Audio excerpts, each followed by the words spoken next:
ರಾಜ್ಯದ ಬಗ್ಗೆ ಇತರ ವಿಷಯಗಳ ಬಗ್ಗೆ ಚರ್ಚೆ ಮಾಡಿದ್ವಿ. ಅವ್ರಿಗೆ ಕೃತಜ್ಞತೆಯನ್ನು ಅರ್ಪಿಸಿ ನಾನು ಬಂದಿದ್ದೀನಿ. ಅಲ್ಲ ಅವರು ಸದನದಲ್ಲಿ ಚರ್ಚೆ ಮಾಡಬೇಕು ಅಂತ ಹೇಳಿದ್ರೆ ಸದನದಲ್ಲಿ ಮಾಡಲೇಬೇಕಲ್ಲ. ನಾವು ಆರ್ಡಿನೆನ್ಸನ್ನು ಚರ್ಚೆ ಮಾಡಬೇಕು, ಅದು ಪಾಸ್ ಮಾಡೋದಕ್ಕೂ ಚರ್ಚೆ ಮಾಡಬೇಕು. ಆ ಸಂದರ್ಭದಲ್ಲಿ ಅವರು ಹೇಳಿದ್ದಾರೆ, ಇವು ರಿಜಿಸ್ಟರ್ಡ್ ಫರ್ಮ್ಸ್ಗೆ RBI ಕೆಳಗಿರೋಕೆ ಅವ್ನು ನಾವು ಈ ಸುಗ್ರೀವಾಜ್ಞೆಯಿಂದ ತೆಗೆದೇ ಇಟ್ಬಿಟ್ಟೇವಲ್ಲ. ಅವರು ಏನಾರ ಸಲಹೆಗಳನ್ನು ನಾವು ಅಳವಡಿಸ್ಕೊಳ್ಬೇಕಾದಂಥದ್ದು ಏನವ ಅವುಗಳನ್ನು ಅಳವಡಿಸ್ಕೋತೀವಿ. ಹೌದು. ಇಲ್ಲ, ಈ ಸುಗ್ರೀವಾಜ್ಞೆ ಜನರಲ್ಲಿ ಏನೊಂದು ಭಯ ನಿರ್ಮಾಣ ಆಗಿದೆ, ಆ ಭಯ ಆತಂಕ ನಿವಾರಿಸೋದಕ್ಕೆ ಇದು ವಿಶೇಷವಾಗಿರ್ತಕ್ಕಂಥ ಸಹಾಯವನ್ನು ಮಾಡ್ತದೆ ಅನ್ನುವಂಥ ವಿಶ್ವಾಸವನ್ನು ನಾನು ವ್ಯಕ್ತ ಮಾಡ್ತೀನಿ. ಸನ್ಮಾನ್ಯ ಮುಖ್ಯಮಂತ್ರಿಗಳು ಸಹಿತ ಈಗಾಗಲೇ ಜನರಿಗೆ ವಿಶೇಷವಾಗಿರ್ತಕ್ಕಂಥ ಒಂದು ವಿನಂತಿಯನ್ನು ಮಾಡಿದ್ದಾರೆ. ಹಾಗೂ ಅವರಲ್ಲಿ ಆತ್ಮವಿಶ್ವಾಸ ಬರುವ ಹಾಗೆ ನಾವು ಸರ್ಕಾರದವರು ಇರ್ತೀವಿ, ಕಾನೂನಾಗಿದೆ, ಈಗ ಯಾರೂ ಭಯ ಪಡಬೇಡ್ರಿ ಅನ್ನುವಂಥದ್ದನ್ನು ಹೇಳಿದ್ದಾರೆ. ಇದರಿಂದ ವಾತಾವರಣ ಸಾಕಷ್ಟು ಮಟ್ಟಿಗೆ ತಿಳಿ ಆಗ್ತದೆ. ಆ ಭಯದ ಆತಂಕದ ಆ ಒಂದು ವಾತಾವರಣ ಸನ್ನಿವೇಶ ಅದು ಇನ್ನು ಮೇಲೆ ಉಳಿಬಾರ್ದು. ಉಳಿಲ್ದಂಗೆ ನಮ್ಮ ಈ ಸುಗ್ರೀವಾಜ್ಞೆಯನ್ನು ನಮ್ಮ ಸರ್ಕಾರದ ಅಧಿಕಾರಿಗಳು ಸರಿಯಾಗಿ ಬಳಕೆ ಮಾಡಿಕೊಂಡು ಜನರನ್ನು ನಿರ್ಭಯರನ್ನಾಗಿ ಮಾಡಬೇಕು ಅಂಥೇಳಿ ನಾನು ಈ ವಿನಂತಿ ಮಾಡ್ತೇನೆ. ದೇವರಾಜ ಅರಸು ಅವರು ಪೂರ್ಣಾವಧಿ ಮುಖ್ಯಮಂತ್ರಿಯಾಗಿ ಒಂದು ದಾಖಲೆಯನ್ನು ಬರೆದಿದ್ದಾರೆ. ಈಗ ಸಿದ್ದರಾಮಯ್ಯನವರು ಕೂಡ ಆ ದಾಖಲೆಯನ್ನು ಮುರಿಬೇಕು ಅಂತೇಳಿ ಕೆಲವು ಸಚಿವರು ಹಾರೈಸ್ತಿದ್ದಾರೆ. ಹೋಮ್ ಮಿನಿಸ್ಟ್ರು ಕೂಡ ದಾಖಲೆಯನ್ನು ಮುರಿಲಿ ಅಂತ ಹಾಕಿಸ್ತೀವಿ. ಯಾರು ಅವ್ರು ರಿಯಾಕ್ಷನ್ ಮಾಡ್ತಾರೆ ಅವ್ರನ್ನ ಕೇಳಿ. ನಮಗೆ ಮಾನ್ಯ ಖರ್ಗೆ ಅವರು ಇಂಥ ರಾಜಕೀಯ ವಿಚಾರಗಳನ್ನು ಪತ್ರಿಕೆಯವ್ರ ಜೊತೆಗೆ ಯಾರೂ ಮಾತಾಡ್ತಕ್ಕದ್ದಲ್ಲ ಅಂತ ಹೇಳಿದ್ದಾರೆ. ಅವರು ಹೇಳ್ತಕ್ಕಂಥ ಮಾತನ್ನು ನಾವು ನಡೆಸ್ತೀವಿ. ರಾಜ್ಯದ ಬಗ್ಗೆ ಇತರ ವಿಷಯಗಳ ಬಗ್ಗೆ ಚರ್ಚೆ ಮಾಡಿದ್ವಿ. ಅವ್ರಿಗೆ ಕೃತಜ್ಞತೆಯನ್ನು ಅರ್ಪಿಸಿ ನಾನು ಬಂದಿದ್ದೀನಿ. ಅಲ್ಲ ಅವರು ಸದನದಲ್ಲಿ ಚರ್ಚೆ ಮಾಡಬೇಕು ಅಂತ ಹೇಳಿದ್ರೆ ಸದನದಲ್ಲಿ ಮಾಡಲೇಬೇಕಲ್ಲ. ನಾವು ಆರ್ಡಿನೆನ್ಸನ್ನು ಚರ್ಚೆ ಮಾಡಬೇಕು, ಅದು ಪಾಸ್ ಮಾಡೋದಕ್ಕೂ ಚರ್ಚೆ ಮಾಡಬೇಕು. ಆ ಸಂದರ್ಭದಲ್ಲಿ ಅವರು ಹೇಳಿದ್ದಾರೆ, ಇವು ರಿಜಿಸ್ಟರ್ಡ್ ಫರ್ಮ್ಸ್ಗೆ RBI ಕೆಳಗಿರೋಕೆ ಅವ್ನು ನಾವು ಈ ಸುಗ್ರೀವಾಜ್ಞೆಯಿಂದ ತೆಗೆದೇ ಇಟ್ಬಿಟ್ಟೇವಲ್ಲ. ಅವರು ಏನಾರ ಸಲಹೆಗಳನ್ನು ನಾವು ಅಳವಡಿಸ್ಕೊಳ್ಬೇಕಾದಂಥದ್ದು ಏನವ ಅವುಗಳನ್ನು ಅಳವಡಿಸ್ಕೋತೀವಿ. ಹೌದು.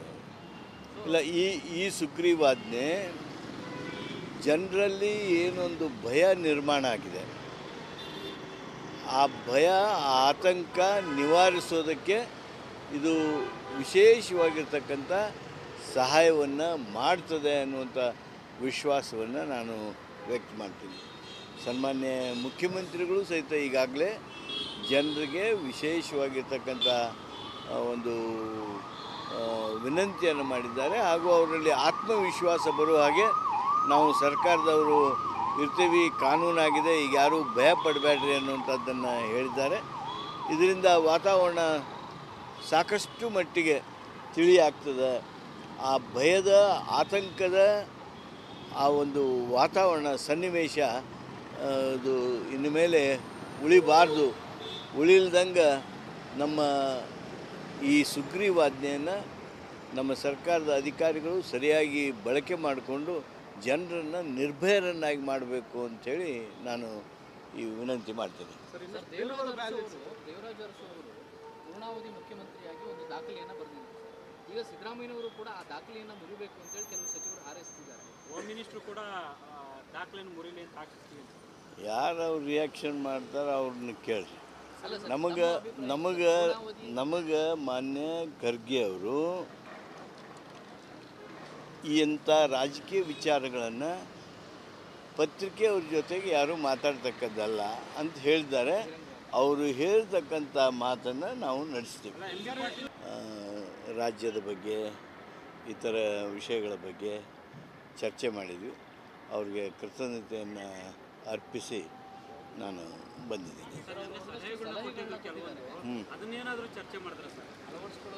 ಅಲ್ಲ ಅವರು ಸದನದಲ್ಲಿ ಚರ್ಚೆ ಮಾಡಬೇಕು ಅಂತ ಹೇಳಿದ್ರೆ ಸದನದಲ್ಲಿ ಮಾಡಲೇಬೇಕಲ್ಲ. ನಾವು ಆರ್ಡಿನೆನ್ಸನ್ನು ಚರ್ಚೆ ಮಾಡಬೇಕು, ಅದು ಪಾಸ್ ಮಾಡೋದಕ್ಕೂ ಚರ್ಚೆ ಮಾಡಬೇಕು.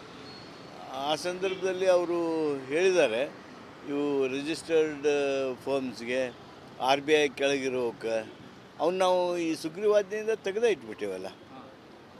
ಅವರು ಏನಾರ ಸಲಹೆಗಳನ್ನು ನಾವು ಅಳವಡಿಸ್ಕೊಳ್ಬೇಕಾದಂಥದ್ದು ಏನವ ಅವುಗಳನ್ನು ಅಳವಡಿಸ್ಕೋತೀವಿ. ಹೌದು. ಇಲ್ಲ, ಈ ಸುಗ್ರೀವಾಜ್ಞೆ ಜನರಲ್ಲಿ ಏನೊಂದು ಭಯ ನಿರ್ಮಾಣ ಆಗಿದೆ, ಆ ಭಯ ಆತಂಕ ನಿವಾರಿಸೋದಕ್ಕೆ ಇದು ವಿಶೇಷವಾಗಿರ್ತಕ್ಕಂಥ ಸಹಾಯವನ್ನು ಮಾಡ್ತದೆ ಅನ್ನುವಂಥ ವಿಶ್ವಾಸವನ್ನು ನಾನು ವ್ಯಕ್ತ ಮಾಡ್ತೀನಿ. ಸನ್ಮಾನ್ಯ ಮುಖ್ಯಮಂತ್ರಿಗಳು ಸಹಿತ ಈಗಾಗಲೇ ಜನರಿಗೆ ವಿಶೇಷವಾಗಿರ್ತಕ್ಕಂಥ ಒಂದು ವಿನಂತಿಯನ್ನು ಮಾಡಿದ್ದಾರೆ. ಹಾಗೂ ಅವರಲ್ಲಿ ಆತ್ಮವಿಶ್ವಾಸ ಬರುವ ಹಾಗೆ ನಾವು ಸರ್ಕಾರದವರು ಇರ್ತೀವಿ, ಕಾನೂನಾಗಿದೆ, ಈಗ ಯಾರೂ ಭಯ ಪಡಬೇಡ್ರಿ ಅನ್ನುವಂಥದ್ದನ್ನು ಹೇಳಿದ್ದಾರೆ. ಇದರಿಂದ ವಾತಾವರಣ ಸಾಕಷ್ಟು ಮಟ್ಟಿಗೆ ತಿಳಿ ಆಗ್ತದೆ. ಆ ಭಯದ ಆತಂಕದ ಆ ಒಂದು ವಾತಾವರಣ ಸನ್ನಿವೇಶ ಅದು ಇನ್ನು ಮೇಲೆ ಉಳಿಬಾರ್ದು. ಉಳಿಲ್ದಂಗೆ ನಮ್ಮ ಈ ಸುಗ್ರೀವಾಜ್ಞೆಯನ್ನು ನಮ್ಮ ಸರ್ಕಾರದ ಅಧಿಕಾರಿಗಳು ಸರಿಯಾಗಿ ಬಳಕೆ ಮಾಡಿಕೊಂಡು ಜನರನ್ನು ನಿರ್ಭಯರನ್ನಾಗಿ ಮಾಡಬೇಕು ಅಂಥೇಳಿ ನಾನು ಈ ವಿನಂತಿ ಮಾಡ್ತೀನಿ. ದೇವರಾಜ್ ಅರಸು ಅವರು ಪೂರ್ಣಾವಧಿ ಮುಖ್ಯಮಂತ್ರಿಯಾಗಿ ಒಂದು ದಾಖಲೆಯನ್ನು ಬರೆದಿದ್ದಾರೆ. ಈಗ ಸಿದ್ದರಾಮಯ್ಯನವರು ಕೂಡ ಆ ದಾಖಲೆಯನ್ನು ಮುರಿಬೇಕು ಅಂತೇಳಿ ಕೆಲವು ಸಚಿವರು ಹಾರೈಸ್ತಿದ್ದಾರೆ. ಹೋಮ್ ಮಿನಿಸ್ಟ್ರು ಕೂಡ ದಾಖಲೆಯನ್ನು ಮುರಿಲಿ ಅಂತ ಹಾಕಿಸ್ತೀವಿ. ಯಾರು ಅವ್ರು ರಿಯಾಕ್ಷನ್ ಮಾಡ್ತಾರೆ ಅವ್ರನ್ನ ಕೇಳಿ. ನಮಗೆ ಮಾನ್ಯ ಖರ್ಗೆ ಅವರು ಇಂಥ ರಾಜಕೀಯ ವಿಚಾರಗಳನ್ನು ಪತ್ರಿಕೆ ಅವ್ರ ಜೊತೆಗೆ ಯಾರೂ ಮಾತಾಡ್ತಕ್ಕದ್ದಲ್ಲ ಅಂತ ಹೇಳಿದ್ದಾರೆ. ಅವರು ಹೇಳ್ತಕ್ಕಂಥ ಮಾತನ್ನು ನಾವು ನಡೆಸ್ತೀವಿ. ರಾಜ್ಯದ ಬಗ್ಗೆ ಇತರ ವಿಷಯಗಳ ಬಗ್ಗೆ ಚರ್ಚೆ ಮಾಡಿದ್ವಿ.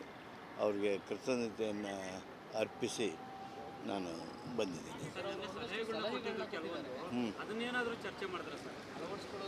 ಅಲ್ಲ ಅವರು ಸದನದಲ್ಲಿ ಚರ್ಚೆ ಮಾಡಬೇಕು ಅಂತ ಹೇಳಿದ್ರೆ ಸದನದಲ್ಲಿ ಮಾಡಲೇಬೇಕಲ್ಲ. ನಾವು ಆರ್ಡಿನೆನ್ಸನ್ನು ಚರ್ಚೆ ಮಾಡಬೇಕು, ಅದು ಪಾಸ್ ಮಾಡೋದಕ್ಕೂ ಚರ್ಚೆ ಮಾಡಬೇಕು. ಆ ಸಂದರ್ಭದಲ್ಲಿ ಅವರು ಹೇಳಿದ್ದಾರೆ, ಇವು ರಿಜಿಸ್ಟರ್ಡ್ ಫರ್ಮ್ಸ್ಗೆ RBI ಕೆಳಗಿರೋಕೆ ಅವ್ನು ನಾವು ಈ ಸುಗ್ರೀವಾಜ್ಞೆಯಿಂದ ತೆಗೆದೇ ಇಟ್ಬಿಟ್ಟೇವಲ್ಲ. ಅವರು ಏನಾರ ಸಲಹೆಗಳನ್ನು ನಾವು ಅಳವಡಿಸ್ಕೊಳ್ಬೇಕಾದಂಥದ್ದು ಏನವ ಅವುಗಳನ್ನು ಅಳವಡಿಸ್ಕೋತೀವಿ. ಹೌದು. ಇಲ್ಲ, ಈ ಸುಗ್ರೀವಾಜ್ಞೆ ಜನರಲ್ಲಿ ಏನೊಂದು ಭಯ ನಿರ್ಮಾಣ ಆಗಿದೆ, ಆ ಭಯ ಆತಂಕ ನಿವಾರಿಸೋದಕ್ಕೆ ಇದು ವಿಶೇಷವಾಗಿರ್ತಕ್ಕಂಥ ಸಹಾಯವನ್ನು ಮಾಡ್ತದೆ ಅನ್ನುವಂಥ ವಿಶ್ವಾಸವನ್ನು ನಾನು ವ್ಯಕ್ತ ಮಾಡ್ತೀನಿ. ಸನ್ಮಾನ್ಯ ಮುಖ್ಯಮಂತ್ರಿಗಳು ಸಹಿತ ಈಗಾಗಲೇ ಜನರಿಗೆ ವಿಶೇಷವಾಗಿರ್ತಕ್ಕಂಥ ಒಂದು ವಿನಂತಿಯನ್ನು ಮಾಡಿದ್ದಾರೆ. ಹಾಗೂ ಅವರಲ್ಲಿ ಆತ್ಮವಿಶ್ವಾಸ ಬರುವ ಹಾಗೆ ನಾವು ಸರ್ಕಾರದವರು ಇರ್ತೀವಿ, ಕಾನೂನಾಗಿದೆ, ಈಗ ಯಾರೂ ಭಯ ಪಡಬೇಡ್ರಿ ಅನ್ನುವಂಥದ್ದನ್ನು ಹೇಳಿದ್ದಾರೆ. ಇದರಿಂದ ವಾತಾವರಣ ಸಾಕಷ್ಟು ಮಟ್ಟಿಗೆ ತಿಳಿ ಆಗ್ತದೆ. ಆ ಭಯದ ಆತಂಕದ ಆ ಒಂದು ವಾತಾವರಣ ಸನ್ನಿವೇಶ ಅದು ಇನ್ನು ಮೇಲೆ ಉಳಿಬಾರ್ದು. ಉಳಿಲ್ದಂಗೆ ನಮ್ಮ ಈ ಸುಗ್ರೀವಾಜ್ಞೆಯನ್ನು ನಮ್ಮ ಸರ್ಕಾರದ ಅಧಿಕಾರಿಗಳು ಸರಿಯಾಗಿ ಬಳಕೆ ಮಾಡಿಕೊಂಡು ಜನರನ್ನು ನಿರ್ಭಯರನ್ನಾಗಿ ಮಾಡಬೇಕು ಅಂಥೇಳಿ ನಾನು ಈ ವಿನಂತಿ ಮಾಡ್ತೀನಿ. ದೇವರಾಜ್ ಅರಸು ಅವರು ಪೂರ್ಣಾವಧಿ ಮುಖ್ಯಮಂತ್ರಿಯಾಗಿ ಒಂದು ದಾಖಲೆಯನ್ನು ಬರೆದಿದ್ದಾರೆ. ಈಗ ಸಿದ್ದರಾಮಯ್ಯನವರು ಕೂಡ ಆ ದಾಖಲೆಯನ್ನು ಮುರಿಬೇಕು ಅಂತೇಳಿ ಕೆಲವು ಸಚಿವರು ಹಾರೈಸ್ತಿದ್ದಾರೆ. ಹೋಮ್ ಮಿನಿಸ್ಟ್ರು ಕೂಡ ದಾಖಲೆಯನ್ನು ಮುರಿಲಿ ಅಂತ ಹಾಕಿಸ್ತೀವಿ. ಯಾರು ಅವ್ರು ರಿಯಾಕ್ಷನ್ ಮಾಡ್ತಾರೆ ಅವ್ರನ್ನ ಕೇಳಿ. ನಮಗೆ ಮಾನ್ಯ ಖರ್ಗೆ ಅವರು ಈ ಇಂಥ ರಾಜಕೀಯ ವಿಚಾರಗಳನ್ನು ಪತ್ರಿಕೆಯವ್ರ ಜೊತೆಗೆ ಯಾರೂ ಮಾತಾಡ್ತಕ್ಕದ್ದಲ್ಲ ಅಂತ ಹೇಳಿದ್ದಾರೆ. ಅವರು ಹೇಳ್ತಕ್ಕಂಥ ಮಾತನ್ನು ನಾವು ನಡೆಸ್ತೀವಿ.